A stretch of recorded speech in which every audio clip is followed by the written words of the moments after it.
Hello friends, welcome to my YouTube channel Fun in Maths. Let's see an important question from trigonometry. Without wasting any time, चलिए question को पढ़ लेते हैं. Two poles of equal heights are standing opposite each other on either side of the road, which is 80 meter wide. From a point between them on the road, the angles of elevation of the top of the poles are 60 degree and 30 degree respectively. Find the height of each pole and distances of the point from the poles. तो question को carefully पढ़ के इसका जो diagram है वो बना लेंगे. अगर डायग्राम बना लिए तो आधा काम खत्म हो जाता है वहीं पर. Two poles of equal height बोला है. Two poles of equal height मतलब दो पोल है. तो पहले ग्राउंड बना लेता हूँ. यहाँ पर ये ग्राउंड हो गया. दो पोल है. एक पोल यहाँ पर बना लेता हूँ, इधर एक पोल. ठीक है. Two pole of equal height, दोनों का हाइट क्या है? इक्वल है. ठीक है. Are standing opposite to each other on either side of the road. ये रोड है, मान लो रोड का इतना वाइड है. ठीक है. ये कितने मीटर का वाइड है बोल रहे हैं? 80 मीटर वाइड है. 80 मीटर चौड़ा रोड है. 80 मीटर चौड़ा रोड है. ठीक है. From A point between them on the road the angles of elevation. From A point बोला है, कोई एक पॉइंट ले लेंगे यहाँ पर. Late us consider any point. कोई एक पॉइंट ले लेते हैं. ठीक है. कोई एक पॉइंट, यहाँ से कोई एक पॉइंट ले लेता हूँ यहाँ पर. जैसे यहाँ पर एक पॉइंट हो गया. इसी पॉइंट से angle of elevation angle of elevation angle of elevation of the top of the poles are 60 degree and 30 degree बोल रहे. तो एक पोल को 60 डिग्री करेंगे यहाँ पर एंगल ऑफ एलिवेशन. तो मान लेते हैं यहाँ से इधर ये वाला, ये 60 डिग्री हो रहा है. ठीक है. Angle of elevation. इसी पॉइंट से दूसरे पोल को कितना हो रहा है? एंगल ऑफ एलिवेशन 30 डिग्री हो रहा है. ठीक है. Find the height of each pole and distances of the point from the poles. Height पूछा है यहाँ पर, दोनों का हाइट निकालने के लिए. और दोनों का हाइट इक्वल है तो एक को निकालेंगे तो हो जाएगा. ठीक है. एंड बोला है कि distances of the point from each pole. तो ये जो पॉइंट है ये दोनों पोल से कितने कितने दूरी पर है. तो चलिए इसका नेमिंग कर लेते हैं. Let us consider this is A B. ये जो पॉइंट है इसको हम, अच्छा ए बी, और ये हो गया सी डी मान लेते हैं. ए बी सी डी दो पोल है ऑफ इक्वल लेंथ. और यहाँ पर जो पॉइंट लिए हैं उस पॉइंट को मैं मान लेता हूँ ई. A B C D E मान ले रहा हूँ. इसी पॉइंट से एक पोल को एंगल ऑफ एलिवेशन हो रहा है 60 डिग्री एंड एक पोल को हो रहा है 30 डिग्री. तो चलिए सॉल्व करते हैं. यहाँ पर दिया हुआ है BC इक्वल टू दिया हुआ है BC equal to 80 metre and let us consider BE को मैं अगर x मीटर मानूंगा. ठीक है. BE को x मीटर.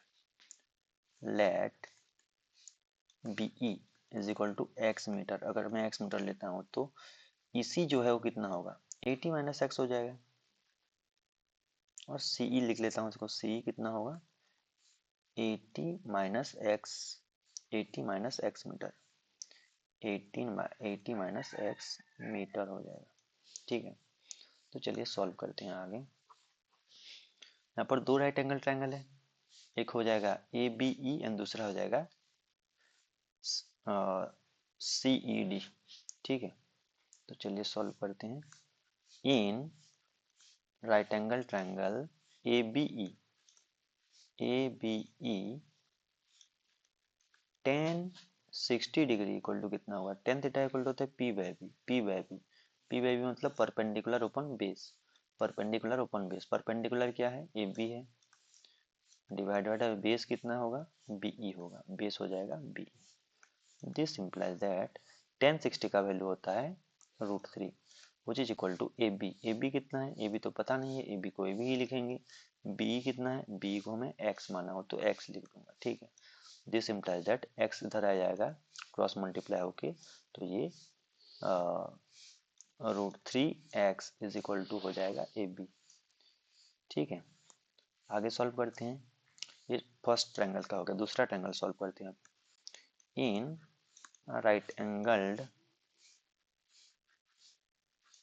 ट्रायंगल सीईडी, मैं सीईडी राइट एंगल ट्रायंगल ले रहा हूँ। इसमें कितना डिग्री है यहाँ पर, 10 30 डिग्री। 10 30 डिग्री लेंगे तो क्या होगा, यहाँ पर भी P by B perpendicular upon base, perpendicular मतलब C D, C D divided by base कितना है, बेस है सीई है, बेस क्या है सीई है।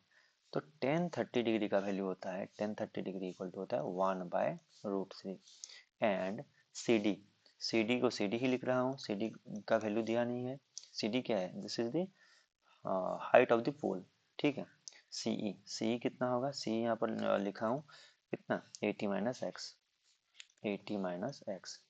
दिस इम्प्लाइज दैट ये 80 - x जो है यहाँ डिवाइड हुआ है, LHS लेफ्ट हैंड साइड में आ जाएगा तो ऊपर मल्टीप्लाई होगा, क्रॉस मल्टीप्लीकेशन तो इधर मल्टीप्लाई होगा। तो ये हो जाएगा 80 - x divided by √3 is equal to CD, ठीक है। तो ABN, मुझे पता है कि ABN CD क्या है, इक्वल है, ये गिवन दिया हुआ है, गिवन में है AB is equal to CD। Height of the pole equal है दोनों का, तो मैं इक्वेट कर सकता हूँ इक्वेशन 1 एंड इक्वेशन 2 को। तो इसको मिटा देता हूँ पहले यहाँ पर यहाँ सॉल्व कर लेंगे।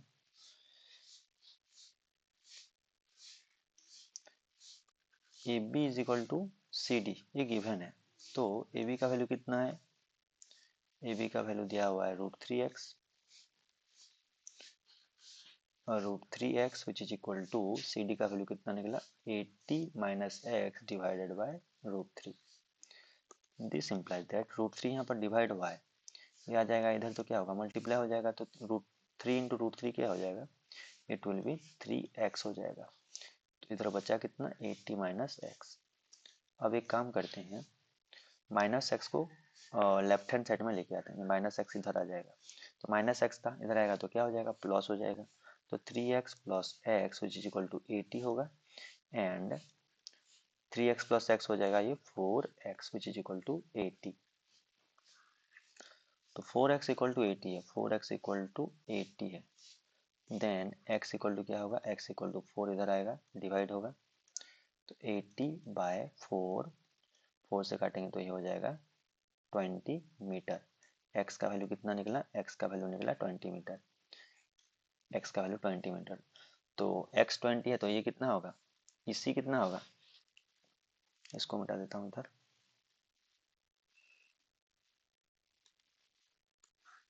यहाँ पर सॉल्व कर लेंगे। x 20 मीटर निकला, तो CE कितना होगा, CE कितना दिया हुआ है, CE is equal to 80 - x था, 80 - x, that means 80 - 20 which is equal हो जाएगा 60 मीटर। CE हो जाएगा 60 मीटर। And height of the pole, height of the pole solve कर लेते हैं। AB, AB कितना दिया हुआ है, AB is equal to √3x लिखे हैं, √3x, एंड x का वैल्यू निकला 20, तो ये 3 एंड ये 20, तो ये हो जाएगा 20 √3 मीटर। एंड AB इसके साथ इक्वल है, CD के साथ इक्वल है, तो AB एंड CD इक्वल हो जाएंगे, एंड 20 √3 मीटर हो जाएगा correct answer height of the pole. Height of the pole हो जाएगा 20 metre, and distances from the points, ये कितना कितना मीटर से दूरी से हो जाएंगी, पॉइंट से 20 मीटर एंड 60 मीटर दूर हो जाएंगे। ठीक है, थैंक यू।